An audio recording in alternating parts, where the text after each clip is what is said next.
Picture a city on fire. The Parthenon still stands, but its columns are blackened by smoke.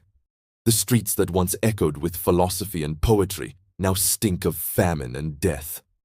In the harbor, the ships of Athens lie silent, their masts broken, their oars discarded. Along the walls, the people wait for the inevitable. The Spartan army marching under a red sky. It is 404 BC. The war is over. Athens, the proudest city in the world, the birthplace of democracy and reason, has surrendered. And the soldiers who enter its gates are not Persians or barbarians. They are Greeks, Spartans. For 27 years, Greece has been at war with itself. Brother against brother, democracy against discipline, thought against silence. The Peloponnesian War. The conflict that ended the ancient world's golden age. When it began, Athens ruled the seas. Her empire stretched across the Aegean, built from the ashes of victory over Persia. Her walls were high, her fleet unmatched, her confidence absolute. Her people believed they had mastered not only war, but civilization itself. Sparta ruled the land, a warrior state of iron and obedience. Its citizens were soldiers from birth, trained to fear nothing, to desire nothing but victory. To the Spartans, Athens was soft, a city of talkers and traders. To the Athenians, Sparta was primitive, a relic of an age before art and reason. Between them stood all of Greece, torn between two visions of greatness. The spark came from a small city far to the west, Corcyra, modern Corfu, and its quarrel with Corinth, an ally of Sparta. Athens intervened. Corinth protested. And soon, every alliance, every treaty, every grudge flared to life. In 431 BC, the first Athenian spear was thrown. No one yet knew that this war would last a generation, that it would kill tens of thousands, that it would destroy everything Greece had built since Marathon. The historian Thucydides, who lived through it, wrote that this war was unlike any before, not for territory, but for the soul of Greece itself. It was a struggle between two ways of life, the freedom of the individual versus the order of the state, the dream of empire versus the discipline of survival. At first, Athens was sure of victory. Her fleet could strike anywhere, her walls could not be breached, her people were rich and numerous. Her leader, Pericles, told them that as long as they held the sea, their empire would endure. He ordered them to abandon the countryside and crowd inside the city walls. Sparta could ravage the farms outside, but could not touch the people within. The strategy worked, for a moment. Then came the plague. No one expected it. No one could stop it. In a single year, 1/3 of the city died. Men, women, children, soldiers, and statesmen. Pericles himself was among them. Athens, once the envy of the world, became a tomb. Still, it fought on. For nearly 3 decades, the war raged across every corner of the Greek world. Sieges, alliances, betrayals. Cities switched sides. Empires rose and fell in months. The Spartans learned to build ships. The Athenians learned to starve. And through it all, Thucydides watched, exiled for failure in battle, writing the cold anatomy of human ambition. He said the war revealed the truest cause of vol, the love of power and the fear of losing it. As the years dragged on, both sides changed. Sparta, once the defender of Greek tradition, began taking Persian gold to fund its armies. Athens, once the champion of freedom, became a tyrant to its own allies, crushing revolts, taxing cities it had sworn to protect, and executing generals who failed. The democracy that had fought for liberty became an empire that ruled by fear. By the end, there were no heroes left, only survivors. In 405 BC, the Athenian fleet was trapped and destroyed at Aegospotami. The last walls of the empire fell soon after. The Spartans entered Athens without celebration. They did not burn the city. They did not need to. Athens had already burned itself. The war that had begun in pride ended in famine, ruin, and silence. The age of Pericles, of drama, of Socrates and Sophocles was over. Greece would never again be united, never again believe in its own perfection. Thucydides wrote that the Peloponnesian War was A lesson for all time. Proof that civilization does not collapse from invasion, but from the weight of its own contradictions.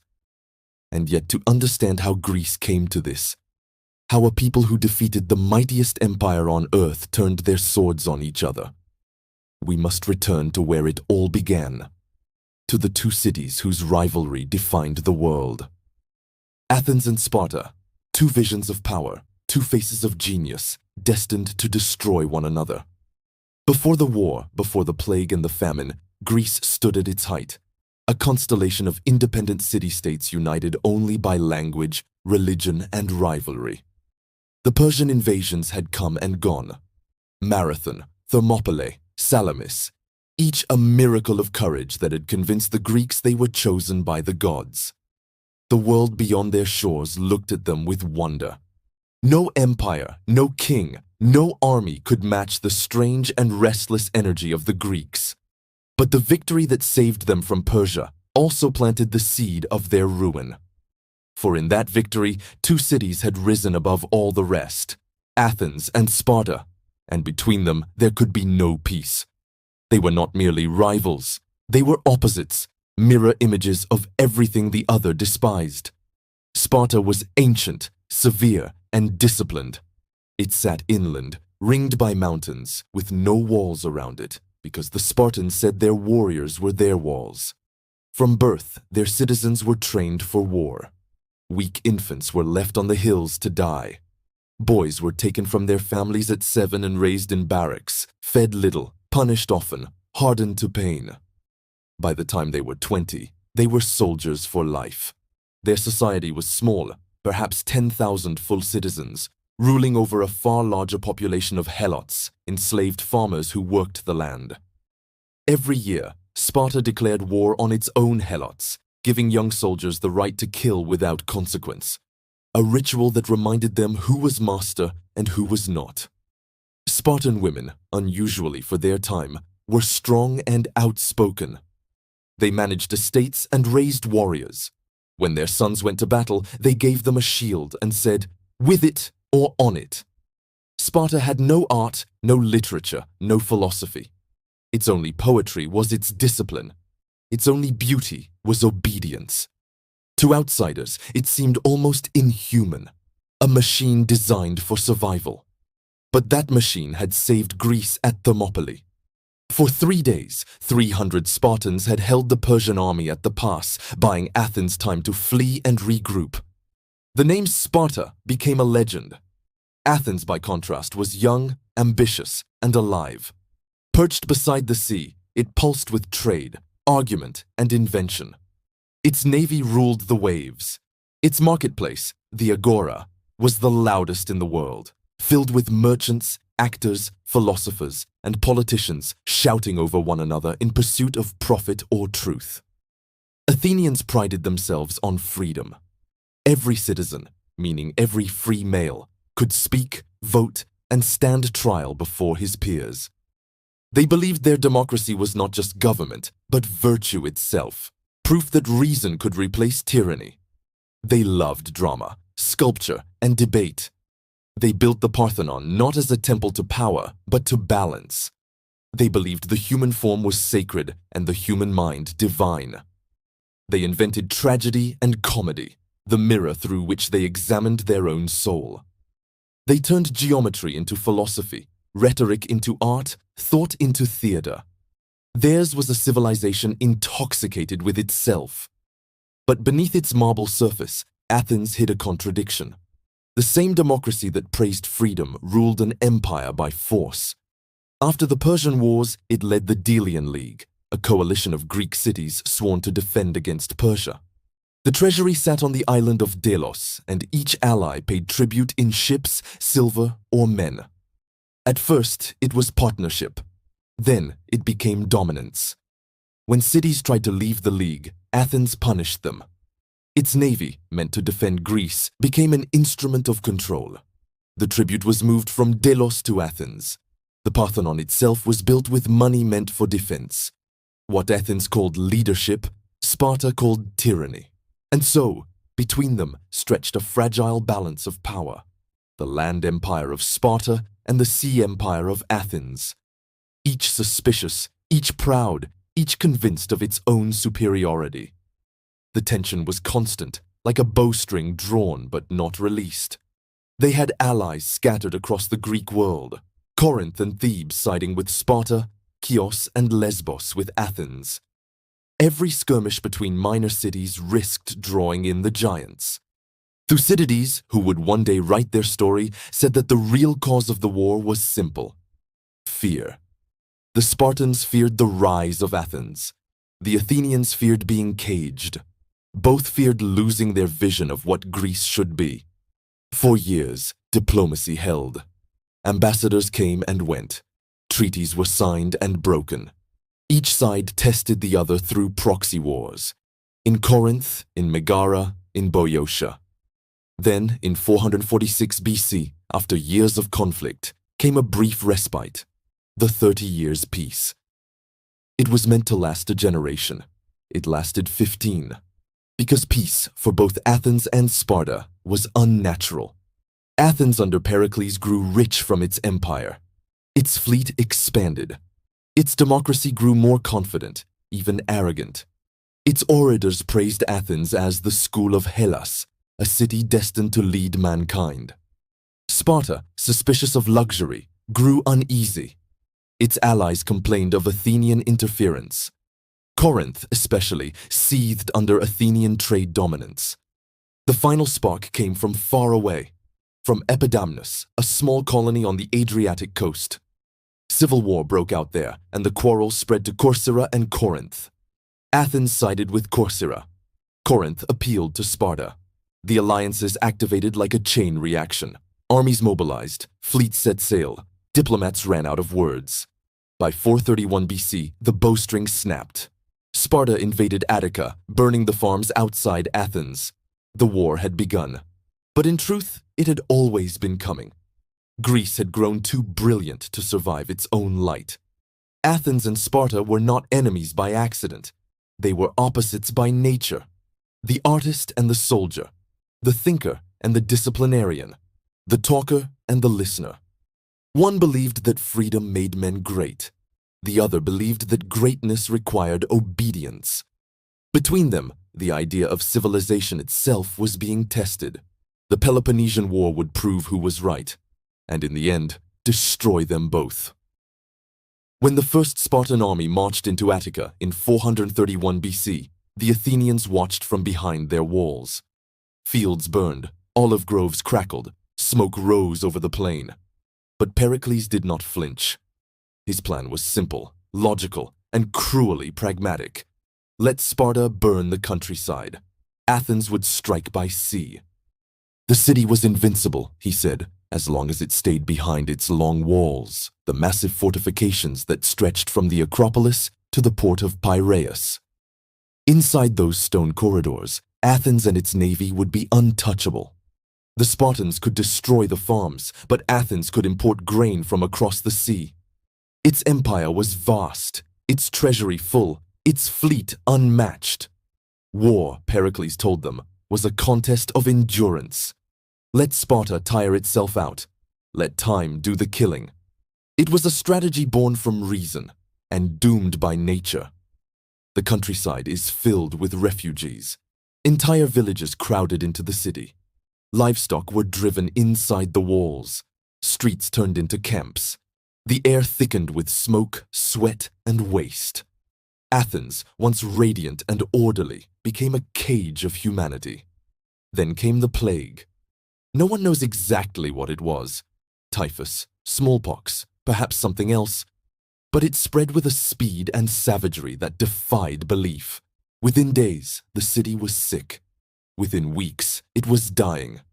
Thucydides, who survived it, wrote that bodies piled in the streets, that no one dared bury their dead, that the temples were filled with corpses. The sick crawled to the fountains to drink, dying in the water that others would then drink themselves. Families abandoned one another. Faith collapsed. Law dissolved. Men became indifferent to religion and law alike, he wrote, for they saw the universe no longer made sense. 1/3 of the population perished.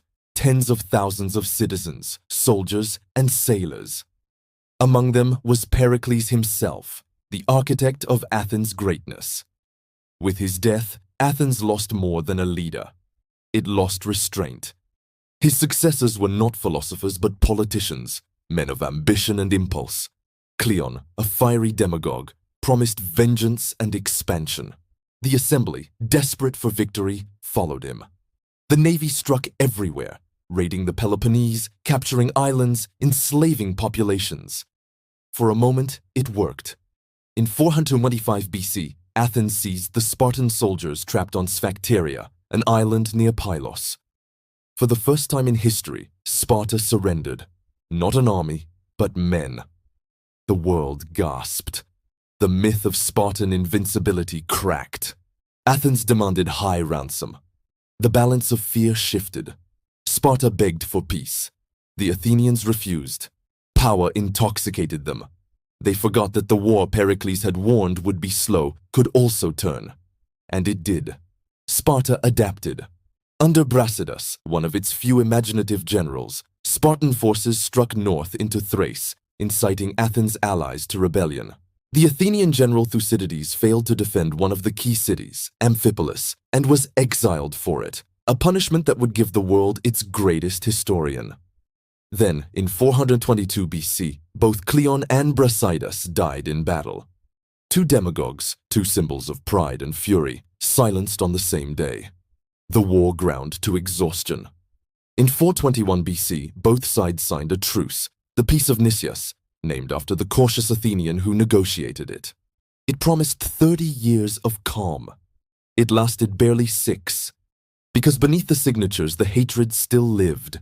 The Spartans distrusted Athens' arrogance. The Athenians despised Sparta's duplicity. Their allies continued to fight. The war that had been paused, not ended, simmered on through proxy battles and betrayals. The peace years were uneasy. Athens rebuilt its navy, tightened its grip on its empire, and resumed collecting tribute. It had survived plague and invasion. Its confidence returned. But its character had changed. Pericles' Athens had been an ideal, proud, cultured, rational. Now it was restless, paranoid, imperial. The democracy that once valued debate now followed passion. The assembly that once argued with logic now shouted for conquest. And at the heart of that transformation was a new generation, one that had grown up knowing only war. Among them was a man named Alcibiades. Brilliant, charming, reckless, he was everything Pericles was not. A student of Socrates, a general by charisma alone, Alcibiades embodied Athens' genius and its madness. He believed the city was destined for greatness beyond Greece itself. When peace began to falter, he offered the assembly a vision, not of survival, but of empire. He proposed an expedition to Sicily to conquer the great city of Syracuse and turn the western Mediterranean into an Athenian sea. It was audacious, absurd, and seductive. Nicias warned against it. Athens was stretched thin, its people weary. "You will send out a great army," he said, "and lose it." But Alcibiades promised glory, and Athens, drunk on its past, believed him. The peace that could have saved Greece dissolved in applause. In the spring of 415 BC, the greatest fleet Athens had ever assembled, more than 130 triremes, 30,000 men, set sail from Piraeus. Trumpets blared, garlands hung from ships, families wept and cheered. It was the largest expedition any Greek city had ever launched.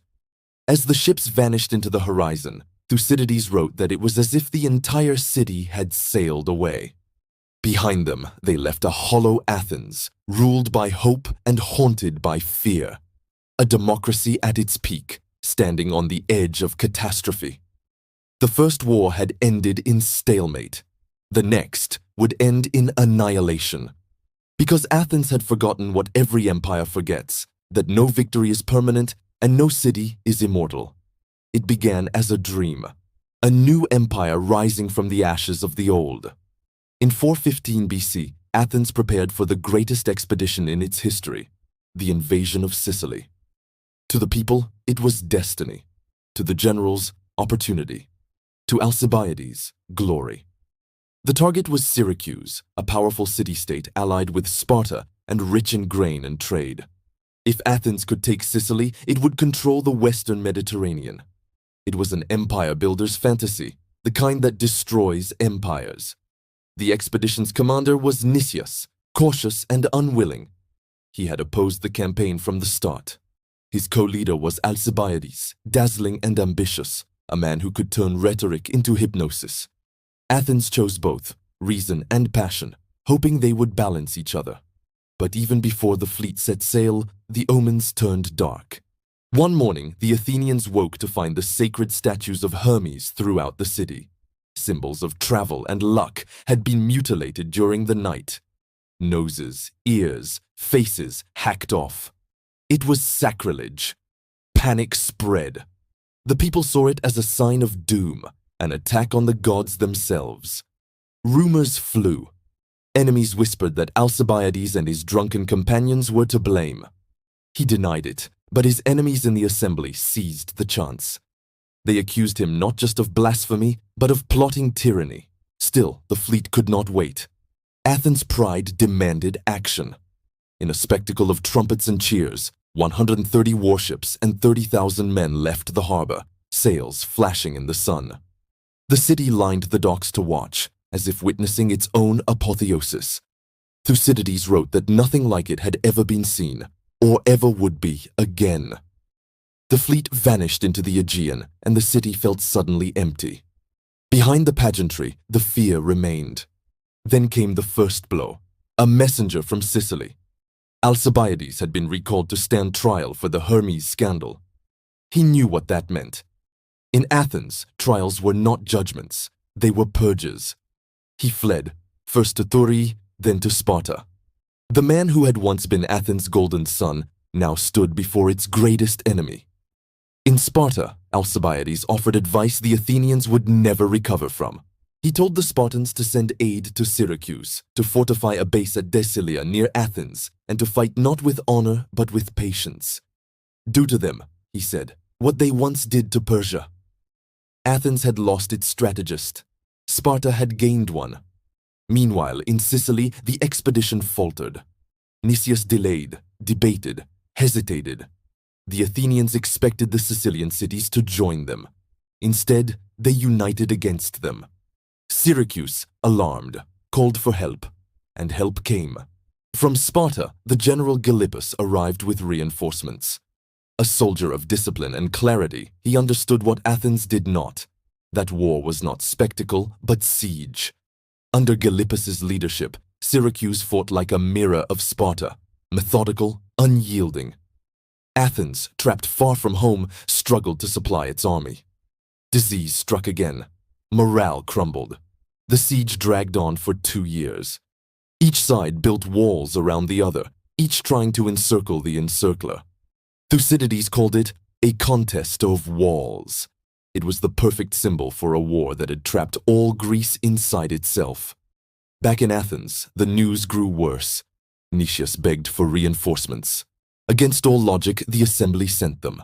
Another massive fleet under Demosthenes. When it arrived in 413 BC, it found chaos. The Athenians were exhausted, sick, and demoralized. Demosthenes urged retreat. Nicias refused. He feared not the Spartans, but the vote of the assembly that might condemn him for failure.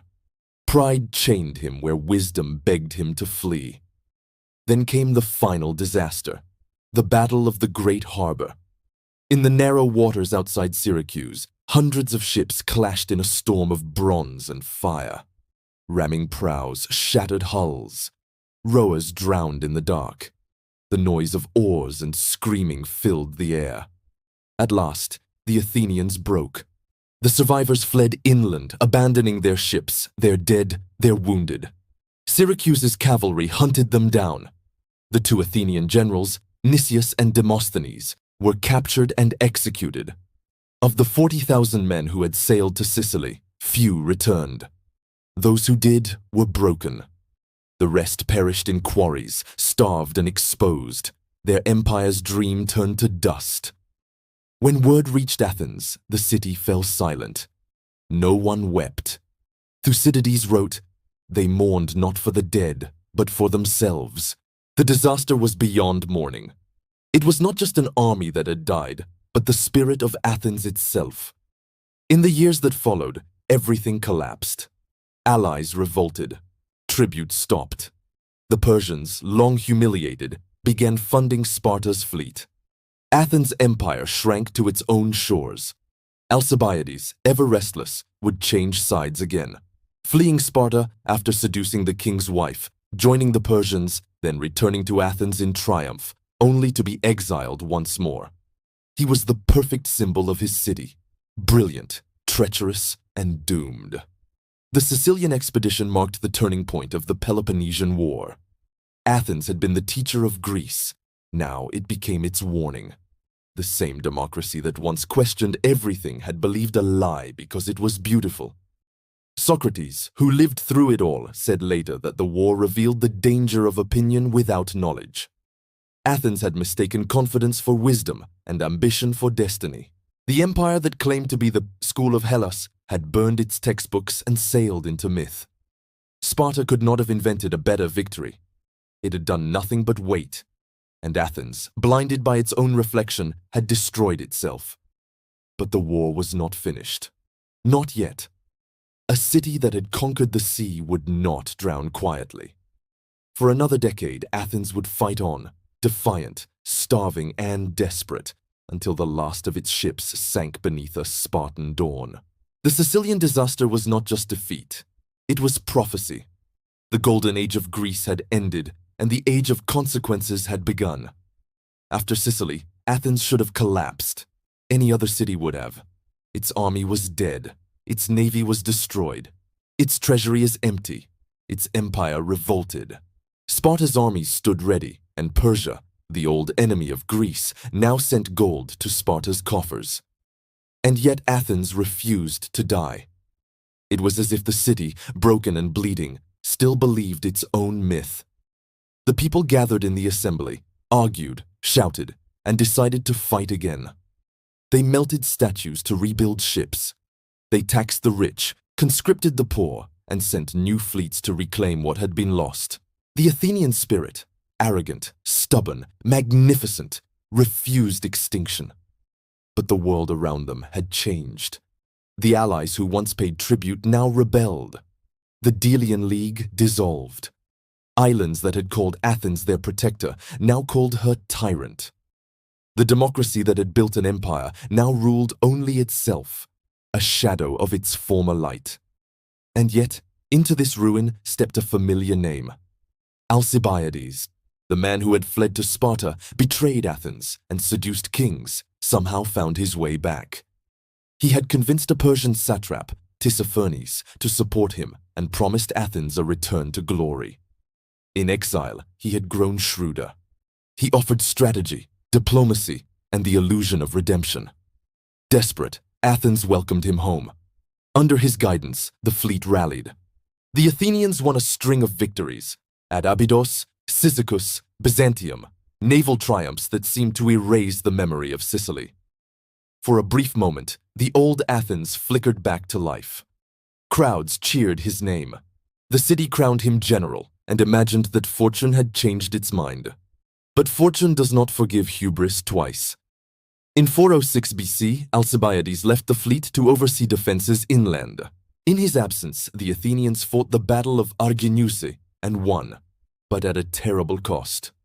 Storms drowned thousands of sailors, and the generals failed to recover the bodies. When the survivors returned, the assembly erupted. The same democracy that had demanded victory now demanded vengeance. 6 generals were executed, not for losing, but for failing to bury the dead. Among them were Athens' last competent commanders. It was the city's final act of madness. Alcibiades, fearing the same fate, fled once more. He would die in exile, assassinated by Persian blades, his body burned in a lonely village. His life, like his city's, ended in brilliance and betrayal. Meanwhile, Sparta had found its own genius, a quiet, cunning admiral named Lysander. Unlike the traditional Spartan commanders, Lysander was adaptable, pragmatic, and dangerous. He forged an alliance with Persia's Prince Cyrus the Younger, who funded the construction of a new Spartan fleet. Gold bought what discipline could not: ships, sailors, and time. Lysander understood what Pericles once had, that victory would not come from one battle, but from patience. He avoided the Athenian navy when he could, raided their allies, and strangled their trade. One by one, Athens' lifelines were cut. Then, in 405 BC, came the end. The Athenian fleet, rebuilt from desperation, manned by boys and old men, anchored near the Hellespont at a place called Aegospotami. Across the narrow strait, Lysander waited. For 5 days, the Athenians sailed out to challenge him. For 5 days, he refused to fight. The sailors grew careless. They left their ships unattended, wandered ashore for food. That was the moment Lysander struck. His fleet crossed in silence and fell upon the Athenian ships. Within minutes, the harbor was chaos. Triremes burned. Rowers fled into the surf. The Spartan attack was surgical. No mercy, no escape. When it was over, almost every Athenian ship was destroyed. 3,000 captives were executed. Only a handful of vessels escaped. Among them, one that carried the news back to Athens. When the messenger arrived, the city froze. The people gathered on the Pnyx hill, waiting for the words they already knew. The fleet is gone. There was no army left, no allies, no food. The Spartans marched on the city. Lysander's navy blockaded the port. The grain ships stopped coming. Winter came, and with it, hunger. Inside the long walls, the same walls that Pericles had called Athens' shield, people began to starve. Cats, dogs, leather, anything edible disappeared. The democracy that had once debated ideas now debated survival. The assembly met in whispers. The crowds grew thin. Then, in the spring of 404 BC, the last defenders of Athens surrendered. Lysander entered the harbor. He did not burn the city. He did not slaughter its people. He simply ordered the walls torn down, stone by stone, to the sound of flutes. A funeral march for democracy. The war that had begun in pride ended in exhaustion. Greece was free of empire, but not of loss. Athens was forced to accept a Spartan-backed government, the 30 Tyrants, led by Critias, one of Socrates' former students. They ruled through terror, executing hundreds, exiling thousands. The democracy that had inspired the world became a dictatorship overnight. But tyranny never lasts long in the city that invented debate. Within a year, the tyrants were overthrown and democracy restored. Smaller, humbler, older. The Peloponnesian War had lasted 27 years. It had begun with confidence and ended with silence. It had killed more Greeks than the Persian invasions and destroyed what had made Greece extraordinary: the belief that freedom and reason could coexist. Sparta had won, but victory poisoned it. Its rigid system, designed for short wars, could not govern an empire. Within a generation, its power decayed. The cities of Greece turned once again to Persia for money and protection. A century later, they would all fall to Macedonia, and to a boy named Alexander, who would carry Greek arms and thought farther than either Athens or Sparta had dreamed. But by then, the age of the polis, the city-state, was gone. The Peloponnesian War had killed it. Thucydides ended his history unfinished. He never reached the final surrender. Perhaps he didn't need to. His book was not a chronicle of battles, but an autopsy of civilization. He wrote that the war revealed human nature itself, brought forth in all its nakedness. It showed what happens when fear outweighs wisdom, when democracy forgets restraint, when reason becomes rhetoric. Athens had built the world's first democracy and destroyed it with its own hands. Sparta had fought for order and gained nothing worth keeping. The victors lost their humanity. The defeated lost their faith. And Greece, the teacher of mankind, never recovered its unity. The war's lesson was clear: no society, however brilliant, survives the death of moderation. When the flutes played and the walls came down, an age ended. The sound echoed across centuries, The melody of triumph turned elegy. When the walls of Athens fell, the sound did not end with the dust. It carried across the harbors of the Aegean, across the fields once ruled by Spartan spears, across the centuries that followed. The melody was the same one that always plays when empires die, a tune of pride, of exhaustion, of silence. The Peloponnesian War did not just end a conflict. It ended an idea, the belief that Greece could remain free, wise, and united under reason alone. The city that had been the teacher of the world had destroyed its own lesson. After the surrender, the victors celebrated without joy. Sparta had achieved what it claimed to want. Athens humbled, empire dismantled, freedom restored to the allies. Yet even as the flutes played, the seeds of decay were already growing. The Spartans discovered that ruling an empire demanded money, ships, and politics, things their rigid system despised. They could win battles, but not hearts. Their allies turned restless. Persia, the old enemy, now funded every rebellion. Within a generation, Sparta's dominance collapsed. Athens, though ruined, refused to vanish. Its democracy returned, smaller, cautious, scarred. It rebuilt its navy, reopened its theaters, and began again the long work of remembering what it once had been. But it was never the same. The age of Pericles, of confidence and expansion, was gone. The new Athens was an old man's city, proud of its past, uncertain of its future. From its ashes rose a new kind of greatness, not of empire, but of thought. The war had stripped away illusions.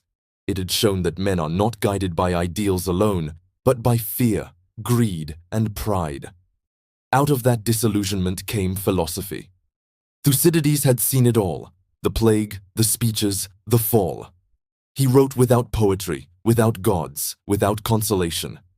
His history was an autopsy of ambition. He said he wrote for all time, and he was right. Every empire since has found itself in his pages. Every statesman has heard his warning, that power without restraint leads not to strength, but to ruin. Socrates still walked the city's streets, asking questions in the ruins. He had lived through the war and watched his students die in it. He told the young that Athens had fallen not because of Sparta, but because it no longer knew what virtue was. 25 years after the walls came down, the democracy that he tried to save would turn on him, sentencing him to death for the same honesty that had once been Athens' pride. His execution was the last act of the war, the final proof that the wounds it opened had never healed. In killing him, Athens admitted what the war had shown, that a city can build temples to wisdom and still fear those who speak it. Beyond Greece, the world moved on. Persia returned to its borders, content to let the Greeks exhaust themselves. The smaller city-states turned inward, each mistrusting the other. In the north, a new power watched and waited. Macedonia, poor, disciplined, and ambitious. Within a century, it would unite Greece by force under Philip II, and his son, Alexander, would carry Greek culture to the edges of the known world. But the brilliance that Alexander spread, the philosophy, the art, the science, was born from the ruins of this war. It was shaped by loss, by reflection, by the need to understand how something so noble could destroy itself.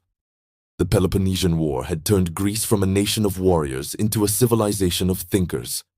The spear gave way to the pen, the wall to the dialogue. It was the most expensive education in history. When historians speak of Greece, they speak of ideals, democracy, logic, freedom, beauty. But the truth is darker. Greece's greatness came not from perfection, but from its willingness to question it. The war forced it to confront its own contradictions. Athens had preached freedom, but ruled an empire. Sparta had preached virtue, but accepted Persian gold. Both had claimed to fight for Greece. Neither had saved it. The lessons endure precisely because they were learned in blood. Thucydides wrote that war is a violent teacher. It reveals character, strips away illusion, and shows men who they truly are. He was right. The Peloponnesian War showed that intelligence without humility becomes arrogance, and discipline without compassion becomes tyranny. When the gods of Greece looked down, perhaps they saw not tragedy, but truth, that no city, however enlightened, can escape the flaws of its people. The war lasted 27 years. Its memory has lasted 2,000. Every empire since has walked the same path: the rise through unity, the corruption through pride, the fall through excess. Each one believes it is different. Each one ends the same way, listening to the sound of its own walls collapsing. And yet, Greece never truly died. The cities fell, but the ideas survived, carried by philosophers, poets, and teachers. The democracy that perished in Athens became the model for governments yet unborn. The tragedies once performed in its theaters became the conscience of the West. The logic forged in its debates became the foundation of science. Even the failure became wisdom. Today, the stones of the long walls lie buried beneath the streets of modern Athens. The port of Piraeus is busy again. Tourists climb the Acropolis, unaware that beneath their feet rests the memory of a war that taught civilization what it means to destroy itself. If you listen closely to the wind among those columns, you can almost hear it, the echo of a voice older than empire, whispering the same warning Thucydides left us. That human nature, being what it is, will repeat itself, and that what has been will be again. The Peloponnesian War was not the